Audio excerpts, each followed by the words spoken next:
नमस्ते, मेरा नाम है अमित कुमार झा और आज बात करने जा रहे हैं कि वक्फ बिल तो पास हो गया, राष्ट्रपति ने साइन भी कर दिया, कानून हो गया वो, लेकिन क्या अब जल्द यूसीसी आने वाला है?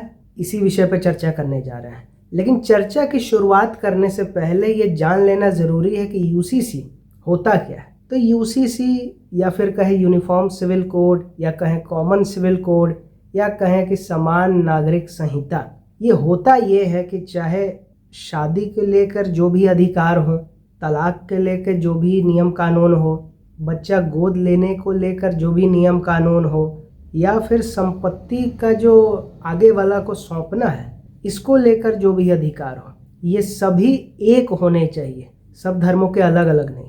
यही है यूसीसी का मेन फंडा, यही है उसका मेन काम। तो यूसीसी को लेकर बहस कोई आज तो हो नहीं रहा है। जब से देश आज़ाद हुआ है तब से ये बहस चली आ रही है।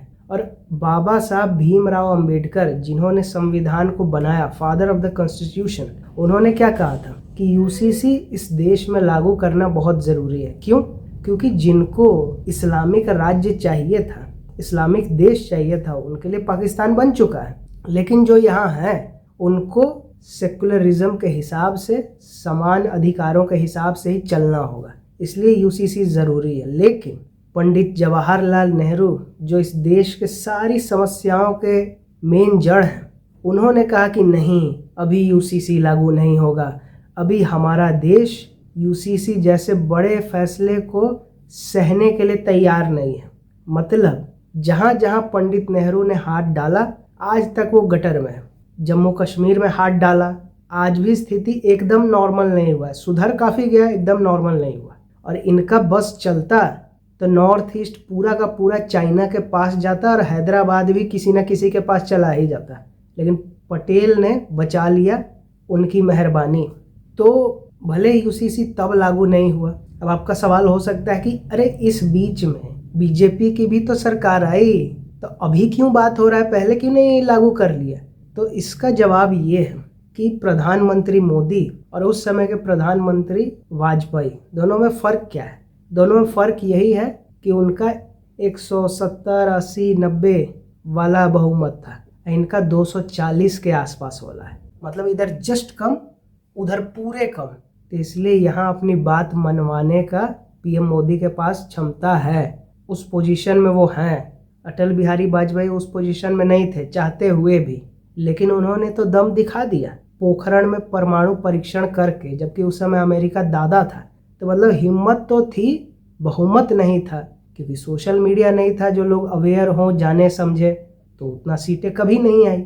अब सोशल मीडिया आ गया है तो कम से कम सीट भी हुई तो 240 के आसपास हुई। तो अब समय है और अब शक्ति भी है यूसीसी लागू करने का। अब सवाल हो सकता है कि अभी तक क्यों नहीं किया? नोटबंदी हुई, 370 हटा, ये वक्फ अभी पास हुआ, फिर आगे चल के प्लेसेस ऑफ वर्शिप एक्ट भी होगा, अभी यूसीसी का बात कर रहे हैं वो होगा ही। तो मतलब अभी तो बहुत काम इस देश के लिए करना बाकी ही है, जिसमें एक बड़ा स्टेप है यूसीसी। अब यूसीसी ज़रूरी क्यों है? और ख़ास करके मुसलमानों के लिए, क्योंकि एक तो मुसलमानों में गोद लेना हराम माना जाता है। मतलब जो नेचुरल तरीक़ा से बच्चा जन्म लिया तो ठीक, और अगर नहीं जन्म ले रहा है तो मतलब अल्लाह का फरमान समझो और गोद मत लो, तो ये मना ही।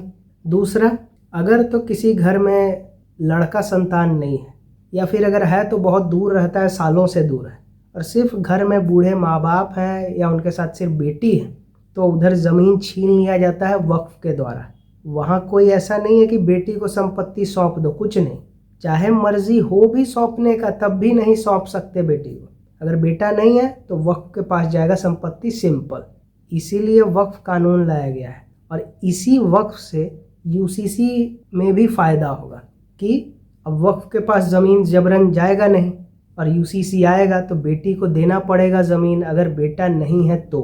अगर बेटा है भी तो बेटी को भी अधिकार देना पड़ेगा उस संपत्ति में, जैसे कि हिंदू समाज में होता है और अन्य बाकी समाज में भी होता है। मतलब हिंदू, पंजाबी, बौद्ध, इन लोगों को तो हिंदू कोड बिल में डाल दिया, मुसलमानों के लिए क्यों नहीं मुस्लिम कोड बिल स्ट्रिक्ट बनाया? उसको छोड़ दिया शरिया पर, वो चले इस्लाम के नाम पर, 4 शादी करे, और तलाक का भी अजीबोगरीब प्रोसेस, हलाला मुता क्या क्या होते रहता है। महिलाओं को वहाँ कोई इज्जत नहीं है। वहाँ तो ऐसा होता है कि शादी करो, खास करके हैदराबाद जैसे एरिया में शादी करो कई कई छोटी छोटी बच्चियों से, और फिर जो दुबई से आते हैं बड़े बड़े शेख उनको बेच दो और बस धंधा चल रहा है। मतलब महिलाओं को धंधे वाली बनाने में लगे हुए हैं कितने लोग। और इन्हीं जैसे लोगों को यूसीसी नहीं चाहिए, क्योंकि ये जो एक तो वक्फ से कमाई चल रही थी, फिर इधर ये बिजनेस चल रहा था, तो वक्फ पे लात पड़ा है। अब इस पे भी यूसीसी बनने के बाद लात पड़ेगा। महिला को अधिकार मिलेगा तलाक लेने का, और ज़बरदस्ती करेगा तो जेल भेजने का। तो ये तो तकलीफ का विषय है। तो आमदनी तो घट ही रही है, इधर से भी उधर से भी। लेकिन फिर भी मुसलमानों को समझ नहीं आता है कि यूसीसी कितना फ़ायदेमंद है। लेकिन फिर कहाँ से समझ में आएगा, दिमाग से शून्य है, हर बार कहते हैं, क्योंकि यही सच है। जो मौलाना मौलवी कह दिया बस वही सुनना है। लेकिन अब चीज़ें धीरे धीरे बदल रही हैं। क्यों? क्योंकि सुप्रीम कोर्ट और कई हाई कोर्ट ने तो पहले भी कह दिया है कि यूसीसी बनाओ बनाओ। लेकिन अभी हाल ही में कर्नाटका के हाई कोर्ट ने जोर देते हुए कहा कि इस तरह के मामले संपत्ति को लेके, शादी को लेके, ये आते ही रहते हैं कोर्ट्स में, खास करके मुसलमान समाज की तरफ से। और ये तब तक मैटर सॉल्व नहीं होगा जब तक कि यूसीसी नहीं आएगा। क्योंकि यूसीसी आएगा तो एक शादी से तलाक लेके दूसरा करना पड़ेगा। ये नहीं कि चर्चा किया हुआ है। फिर बेटी है तो उसको भी संपत्ति का अधिकार देना पड़ेगा। ये नहीं कि सिर्फ बेटा को ही देंगे या तो फिर वो वक्फ में जाएगा। फिर अगर संतान जन्म नहीं लिया है तो उसको गोद लेने का अधिकार होगा। ये नहीं बोल के कि अल्लाह ने कह दिया मत गोद लो तो कुछ नहीं। मतलब जितने सारे अधिकार मुसलमान समाज से, खास करके महिलाओं से लिए गए हैं, उनको कभी दिया नहीं गया, वो यूसीसी के ज़रिए उन्हें मिलेगा। अब कुछ लोग कहता है कि आदिवासियों को तो इससे बाहर रखने की बात होती है। ऐसा क्यों? ऐसा इसलिए क्योंकि आदिवासी समाज कोई एकजुट समाज करके तो है नहीं। छिटपुट अपना अपना सबका प्रैक्टिस है, अपना अपना रीति है, अपना अपना रिवाज है। लेकिन हिंदू हो, मुसलमान हो, सिख हो, क्रिश्चियन हो, सबका अपना धर्म है, अपना भगवान है, अपना एक प्रैक्टिस है। तो उसमें यूसीसी लाने से उनका अस्तित्व खत्म नहीं होगा, क्योंकि शादी जो जिस तरह से करता है उसी तरह से करेगा। बाकी जो पूजा पाठ पद्धति जो भी है, सबका जो अपना अपना है वही रहेगा। लेकिन आदिवासी में चेंजेस करने से, उनका तो ना कोई पूजा पाठ है ना कोई पद्धति है, तो वो अगर यूसीसी में उनको डाल दिया तब तो उनका अस्तित्व ही खत्म हो जाएगा। तो वो अस्तित्व बचाने के लिए नहीं लाया जाएगा उनको यूसीसी में, किसी भी आदिवासी समाज के लोग को। और वैसे भी वो महिलाओं को प्रताड़ित नहीं करते। तो कहने का मतलब सिंपली क्या है, यूसीसी की तरफ कदम कोर्ट कह ही रहे हैं, और सरकार भी अब उत्तराखंड में लागू करके ये साबित कर चुकी है कि उसका भी मन है। और यूपी, गुजरात और हरियाणा, इन सभी जगहों पर यूसीसी अपना ड्राफ्टिंग स्टेज में है। गुजरात में तो बस लागू होने ही वाला है कुछ ही समय में। मतलब भाजपा का रणनीति क्या है कि यूसीसी लागू तो करना है पूरे देश में, लेकिन क्योंकि अब जगह जगह विपक्षी पार्टियों की सरकार है, तो पहले अपने राज्यों में लागू करो, उसके बाद जो विपक्षी पार्टियों पे दबाव पड़ेगा वो बनाएंगे नहीं, तो वहाँ के लोग दबाव डालेंगे, तो इससे फिर वो कोर्ट में जाएंगे वो लोग, फिर कोर्ट कहते जाएगा और ज़्यादा। तो मतलब सरकार तब कह देगी कि हाँ भाई अब हम बनाते हैं यूसीसी पूरे देश के लिए। जैसे ट्रिपल तलाक में सरकार ने कहा कि हाँ हटना चाहिए, लेकिन बनाया नहीं। तो मतलब जो गुस्सा है वो कोर्ट के तरफ और जो श्रेय है वो खुद के तरफ। यही राजनीति है, यही गेम है। मतलब जो लग रहा था यूसीसी 10 साल बाद आएगा कभी, वो लगता है कि इसी टर्म में या तो एक आध साल बाद या तो 29 से पहले यूसीसी आना तो तय है।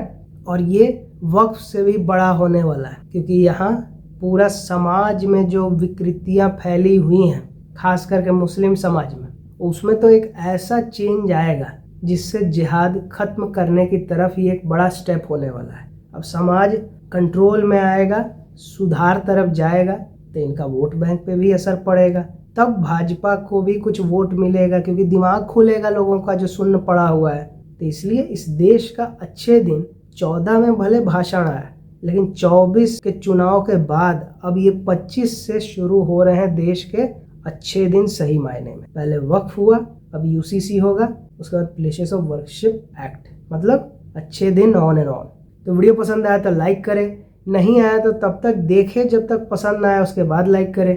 वीडियो ज़्यादा से ज़्यादा लोगों तक शेयर करें ताकि उनको पता चले वक्फ तो झांकी है, असली पिक्चर तो यूसीसी और उसके बाद प्लेसेस ऑफ वर्शिप एक्ट में होगा। और अब होगा देश का सही सुधार, अब होगा समाज में सही भाईचारा की शुरुआत। और कमेंट करके ये बताएं कि वीडियो आपको कैसा लगा, आगे किस विषय पे देखना चाहेंगे, और सब्सक्राइब करके द अवेयर आर्मी का हिस्सा बने ताकि खबर कोई भी हो, टॉपिक कोई भी हो, सही जानकारी के साथ और सही विश्लेषण के साथ चीज़ें आपको यहीं जानने और समझने को मिलेगी, क्योंकि बाकी जगह सिर्फ नाटक होता है और कुछ नहीं। और वीडियो देखने के लिए बहुत धन्यवाद।